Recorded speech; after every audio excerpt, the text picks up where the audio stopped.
ہے تو یہ ناشکری میں چلا جائے گا کہ اگر احتیاط نہ کریں. میں پہلے یہ کہنا تھا.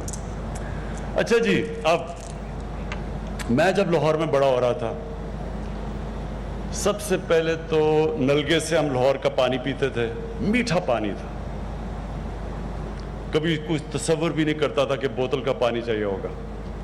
زمان پاک میں جب میں بڑا ہوا، صاف، کبھی پولوشن کا تصور ہی نہیں تھا. صاف آسمان ہوتا تھا، یعنی سردیوں کے ہم انتظار کرتے تھے کیونکہ سردیوں میں دھوپ میں بیٹھ کے مزہ آتا تھا. اور ایک صاف شہر تھا، اور ایک وہ شہر تھا جدھر باغات اور یہ بڑے بڑے ایریاز، ہرے گرین ایریاز تھے. ہوا کیا، جیسے جیسے ہماری آبادی بڑھتی گئی، لاہور بڑھتا گیا. زمان پاک جو شہر کے باہر تھا، ہم شہر کے سینٹر سے بھی اس طرف چلے گئے، شہر کی طرف، جبکہ اتنی تیزی سے پھیل گیا. جو پولوشن تھی سردیوں میں، جو انسان دھوپ میں بیٹھ کے انجوائے کرتا تھا، وہ اب اتنی زیادہ وہ اوپر پولوشن ہوتی ہے کہ دھوپ ہی نہیں آتی. نومبر میں آپ دیکھیں کبھی آپ کو دھوپ ہی نہیں نظر آئے گی. اور جو پانی ہے وہ نیچے جاتا رہا، ہر 5 سال نیچے جاتا رہا. لیکن جو پچھلے 15 سال میں پانی نیچے گیا ہے، تقریباً میرے خیال میں 800 فٹ آج پانی نیچے چلا گیا لاہور کا. اور جو سیٹلمنٹ، ان پلانڈ سیٹلمنٹ ہے، آپ جہاز سے جب آتے ہیں، پھیلتا جا رہا ہے لاہور، گرین ایریاز ختم ہوتے جا رہے ہیں. آگے فوڈ سیکیورٹی کا بڑا ایشو آئے گا. ابھی بھی ہمیں گندم کی کبھی بھی نہیں ہوا کہ اتنی 2 سال مسلسل گندم کی کمی ہوئی ہے پاکستان میں. اس پر 1.5 ملین ٹن گندم کم ہوئی ہے. اس کی اور بھی وجوہات ہیں، ہمیں پروڈکٹیوٹی، ہماری سیڈز، وہ اور چیزوں پہ بھی کام کر رہے ہیں. لیکن ہمارے ایریاز کم ہوتے جا رہے ہیں. کاٹن پاکستان اتنی پروڈیوس کرتا تھا، وہ اب اور بات ہے کہ گنے وہاں لگنے شروع ہو گئے ہیں اور کاٹن ایریاز کم ہو گئے ہیں، اور اب امپورٹ کرنی پڑتی ہے پاکستان کو. لیکن بات میں یہ کہہ رہا ہوں کہ آہستہ آہستہ ہم نے دیکھا کہ وہ لاہور تبدیل ہوتا گیا. اور جو یہ راوی تھا، ہمیں سب کو بچپن میں یاد ہے کتنا بڑا دریا تھا، وہ اب سکڑ کے ایک سیوریج کا نالا بن چکا ہے. سردیوں میں تو سیوریج ہوتی ہے، وہاں بو آتی ہے دریا میں سے. آگے اگر آپ دیکھیں جس ریٹ پہ پاکستان کی آبادی بڑھ رہی ہے، یہ جو راوی پروجیکٹ ہے، یہ لاہور کو بچانے کے لیے، یہ اب یہ نہیں کہ ہم کوئی ایسا پروجیکٹ سوچ رہے ہیں کہ اگر یہ نہ بھی بنے تو کچھ نہیں ہو. یہ اب ناگزیر ہو گیا ہے. لاہور کو اگر بچانا ہے تو یہ پروجیکٹ بننا ہے. یہ اپنے ذہن میں ڈال لیں کہ اس کے بغیر لاہور میں پانی کے وہ پرابلمز آئیں گے جو آج کراچی میں ہیں. سیویئر پرابلمز لاہور میں آئیں گے. اور پولوشن کے پرابلمز تو ابھی جو لاہور میں اب پولوشن کے لیولز ہیں، وہ جو ڈینجر لیول ہے جس سے کہ لوگوں کی صحتیں متاثر ہوتی ہے، اس سے بہت اوپر نکل گیا ہے لاہور. اس لیے یہ جو ان پلانڈ سیٹلمنٹ سارے لاہور کے ارد گرد پھیلتی جا رہی ہیں، یہ اب ضرورت ایک ہے کہ ایسا شہر بنے جو ماڈرن سٹی ہو، جس میں ساری ماڈرن سٹی کی سب سہولیات بھی ہوں، جس کے اندر پلاننگ کر کے ہم اب یہ نہ کریں کہ شہر پھیلتے جائیں. کیونکہ یاد رکھیں، جتنے شہر پھیلتا جاتا ہے آپ ان کو پہنچا ہی نہیں سکتے. آپ کو اتنا خرچہ آ جاتا ہے ان کو گیس اور بجلی پہنچانا، ان کو سیوریج پائپس پہنچانا. پھر جو ویسٹ ڈسپوزل ہے، گندگی آپ نہیں اٹھا سکتے. جتنا شہر پھیلتا جاتا ہے آپ کے پاس انفراسٹرکچر نہیں ہوتا گندگی اٹھانے کا. یہ شہر پہلے تو یہ اوپر جائے گا. اس میں جو ماڈرن سٹیز ہوتی ہیں وہ پھیلتی نہیں جاتی، وہ اوپر جاتی ہیں، کیونکہ آپ زیادہ آسانی سے امینٹیز پہنچا سکتے ہیں وہاں. وہ زیادہ آسان ہوتا ہے گورنمنٹ کے لیے، ان کے لیے پانی، سیوریج وغیرہ سپلائی کرنے کے لیے. ایک تو یہ اوپر چلا جائے گا. دوسرا، یہی دریا کو بچانے کے لیے اب پورے پہلے تو ایکسٹرا پانی اس میں آئے گا، بیراجز بنیں گے، اور اس کے علاوہ جو سیوریج جا رہی ہے ساری اس دریا کے اندر، اس سیوریج کو ٹریٹ کر کے صاف پانی دریا میں ڈالا جائے گا۔ اس سے کیا ہوگا کہ دریا کا پانی بھی اوپر چلا جائے گا، اس سے جو لاہور میں نیچے گر رہا ہے واٹر لیول وہ بھی اوپر آ جائے گا، تاکہ لاہور کا پانی کا سپلائی بھی نہ ایشو بنے، اور سب سے بڑی بات کہ دریا بھی ریوائیو ہو جائے گا، اور وہ جو دریا کو جب ہم وہ چینل میں ڈالیں گے اور بیراج بنائیں گے تو ساتھ جو ماڈرن سٹی لاہور کی، یہ جو نیا لاہور بنے گا، یہ اس کے ساتھ ساتھ بنے گا۔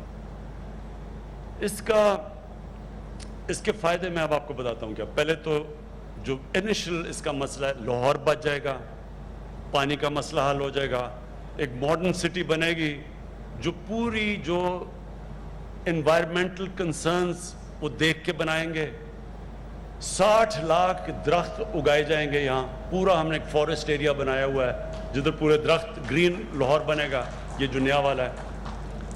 اور اس کی جو بینیفٹس ہیں وہ یہ ہیں کہ اس کا جو ہم ایسٹیمیٹ کر رہے ہیں کہ اوور اے پیریڈ اس کے اوپر کتنا پیسہ، یہ کتنا بڑا پروجیکٹ ہے۔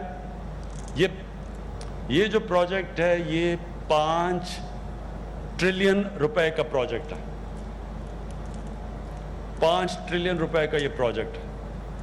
یہ پروجیکٹ ہے 50,000 ارب روپے کا۔ ظاہر ہے اس میں پرائیویٹ پارٹنرشپ آئے گی، یہ گورنمنٹ تو نہیں کرے گی، یہ انویسٹرز کو لے کے آئیں گے۔ اور میں سمجھتا ہوں کہ اس پروجیکٹ کے اندر ہمیں بہترین موقع ملے گا۔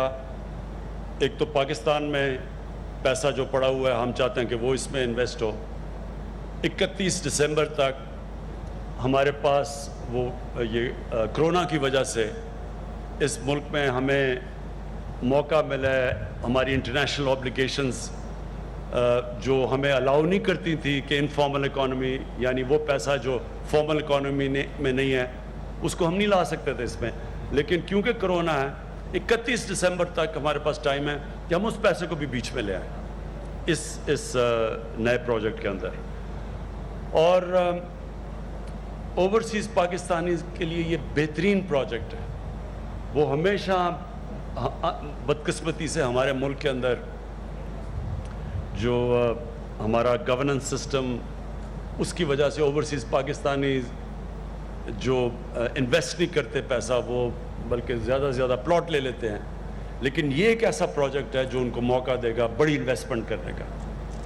اور جو اوورسیز پاکستانیز کے پاس ہمارے اوورسیز پاکستانیز کے پاس جو پیسہ اویلیبل ہے، وہ تقریباً جتنا پاکستان کا جی ڈی پی ہے اتنا ان کے پاس پیسہ ہے وہاں، جو 90 لاکھ اوورسیز پاکستانی ہیں۔ تو ان کے لیے بھی ایک زبردست موقع مل جائے گا کہ ان کو پیسہ پاکستان میں لانے کا۔ اور جو سب سے بڑی 2 چیزیں ہیں جو اس پروجیکٹ سے میں دیکھ رہا ہوں، سب سے بڑی بات یہ کہ روزگار ملے گا۔ یہ لوگوں کو، نوجوانوں کو روزگار دینے کے لیے بہترین پروجیکٹ ہے۔ اس کنسٹرکشن انڈسٹری کے ساتھ 40 اور انڈسٹریز ہیں جو کہ جب آپ کنسٹرکشن شروع کرتے ہیں اور ہاؤسنگ شروع کرتے ہیں تو 40 اور انڈسٹریز ہیں وہ چلنا شروع کر دیتی ہیں۔ تو اس کی وجہ سے پورے اکانومی جو ہماری چلنی شروع ہوگی، ہمیں روزگار ملے گا نوجوانوں کو۔ اور پھر جو آخری چیز، ویلتھ کریشن، کہ جب اتنا بڑا پروجیکٹ بنے گا، جب اکانومی چلنی شروع ہوگی تو ویلتھ کریٹ ہوگی، اور اس ویلتھ کریشن کی وجہ سے 2 کام ہم کریں گے۔ ایک، ہم وہ پیسہ خرچ کریں گے اپنے غریب طبقے کے اوپر، اپنے احساس پروگرام کے اوپر، اپنے نوجوانوں بچوں کی تعلیم کے اوپر۔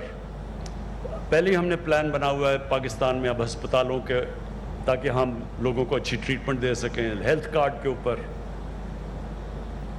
اور پھر جو ویلتھ کریشن ہوگی، جو اتنا بڑا قرضہ چڑھا ہوا ہے پاکستان کے اوپر، اس ویلتھ کریشن سے انشاءاللہ ہم یہ قرضے واپس کرنے شروع کریں گے، کیونکہ جب تک ویلتھ کریٹ نہیں ہوگا آپ قرضے واپس نہیں کر سکتے، قرضے بڑھتے جا رہے ہیں۔ تو اس کے لیے یہ بہت امپورٹنٹ ہے یہ راوی پروجیکٹ۔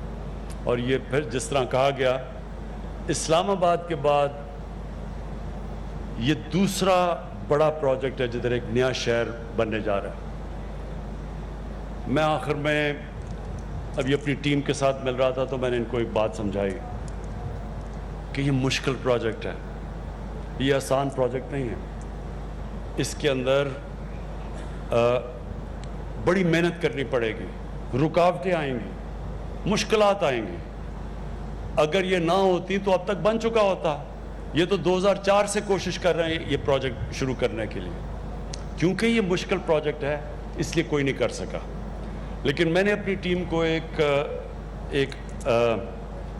ایڈوائز دی ہے اپنی زندگی کے تجربے سے کہ جب آپ کسی مشکل پروجیکٹ کام کے پیچھے جاتے ہیں تو جو آپ کا مائنڈ سیٹ ہوتا ہے وہ یہ ہونا چاہیے کہ میں نے اب فیصلہ کیا کہ میں نے پروجیکٹ کرنا ہے، جو بھی ہوگا میں یہ پروجیکٹ پورا کروں گا، اور اب پیچھے نہیں جانا کیونکہ میں نے اپنی کشتیاں جلا دی۔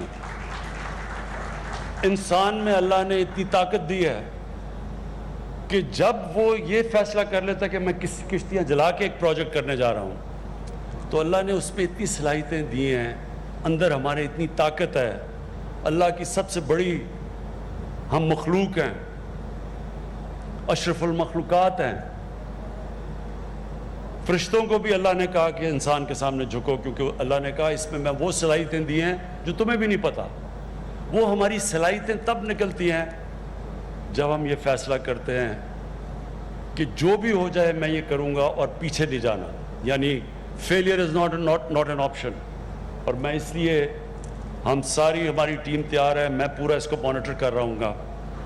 چیف منسٹر صاحب اس کو دیکھ رہے ہوں گے، چیف سیکرٹری، ساری جو راشد عزیز جن کو ہم خاص لے کے آئے ہیں اس پروجیکٹ کے لیے، ساری ہماری فیڈرل گورنمنٹ اور پروونشل گورنمنٹ اب پورا زور لگائے گی یہ پروجیکٹ جلدی سے جلدی شروع ہو۔ اس کے لیے تقریباً ہماری تیاری ہے، اور یہ ادھر تک پہنچنے کے لیے ہم کم از کم 6 مہینے لگے ہوئے تھے کہ اس سٹیج تک پہنچیں۔ اب سے ٹائم لائنز کے ساتھ یہ پروجیکٹ کو اب ہم شروع کرنے لگے ہیں، اور انشاءاللہ آپ دیکھیں گے کہ یہ جو کہتے ہیں نا کہ ایک ایسا کئی دفعہ پروجیکٹ شروع ہوتا ہے ملک میں، ابھی تک پروجیکٹ ہوتا تھا جی میٹرو بنا دی، اورنج ٹرین بنا دی، لیکن اس سے ملک میں ویلتھ کریشن تو نہیں ہوتی، بلکہ آپ تقریباً 28 ارب روپیہ ہر سال سبسڈی میں دیں گے۔ وہ پروجیکٹ جو قرضے لے کے بنائے گئے ہیں ان کے اوپر سبسڈی دی جائے گی 28 ارب روپے کی۔ یہ جو پروجیکٹ ہے یہ ہوتا ہے جو ملک میں ویلتھ کریٹ کرتا ہے، اور یہ ایسے پروجیکٹ ہوتے ہیں جو ملک میں خوشحالی پیدا کرتے ہیں، روزگار دیتے ہیں، جو ساری ملک میں چین ری ایکشن آتا ہے، آپ کی اکانومی چلنی شروع ہو جاتی ہے۔ اور اس کے ساتھ ساتھ جو ہمارے کنسٹرکشن کے پروگرام ہیں، جو نیا پاکستان ہاؤسنگ ہے وہ بھی ساتھ ساتھ چل رہا ہے، جو کنسٹرکشن میں ہم انسینٹیوز دے رہے ہیں وہ ساتھ ساتھ اس کے چلیں گے۔ اور میں آخر میں یہ ضرور کہنا چاہتا ہوں کہ 2 سال ہم نے بڑے مشکل گزارے ہیں۔ 2 سال ہمارے وہ گزرے ہیں جو کہ پہلے تو ڈیفالٹ سے ملک کو بچانا تھا، ہمارے پاس پیسے نہیں تھے، ہمارا فورن ایکسچینج ریزروز گرے ہوئے تھے، تو پہلے تو ہم ڈیفالٹ سے بچانے میں ہمارا ٹائم نکل گیا۔ اس کے بعد ایک مشکل جاتی تھی کوئی دوسری آ جاتی تھی۔ پھر آپ کو پتہ ہے این آر او کا جو کراؤڈ ہے وہ ہر جگہ اکٹھے ہو جاتے تھے، ہر چیز میں وہ شور مچا دیتے تھے کہ جی این آر او 2 تو ہم فیٹف کا بل پاس کریں گے، این آر او 2 تو ہم کشمیر میں آپ کو سپورٹ کریں گے۔ تو ایک تو انہوں نے مصیبت ڈالی ہوئی تھی۔ اب یہ وہ ٹائم آیا ہے 2 سال کے بعد کہ انشاءاللہ اب وہ وقت آیا ہے کہ ہم پاکستان کے اندر وہ جو ہم ڈیولپمنٹ کا سوچ رہے تھے، جو ترقی کا سوچ رہے تھے، جو روزگار دینے کا سوچ رہے تھے، انشاءاللہ وہ ٹپنگ پوائنٹ آ گیا کہ جب یہ ملک انشاءاللہ آگے بڑھے گا۔ میں پھر سے آپ سب کا شکریہ ادا کرتا ہوں، اور میں پھر سے اپنی ٹیم کو کہتا ہوں کہ جو بھی مشکل آئے گی، مشکلیں آئیں گی، انشاءاللہ ہم سب ختم کر کے اور یہ ایک لینڈ مارک، ایک ہسٹوریکل پروجیکٹ بنائیں گے لاہور میں۔ شکریہ۔ راوی اربن ڈیولپمنٹ اتھارٹی کا باقاعدہ افتتاح کرنے کے بعد وزیر اعظم پاکستان عمران خان اظہار خیال کر رہے تھے۔ کہنا ان کا یہ ہے کہ لاہور کو بچانے کے لیے راوی پروجیکٹ کا بنایا جانا بہت ضروری ہے۔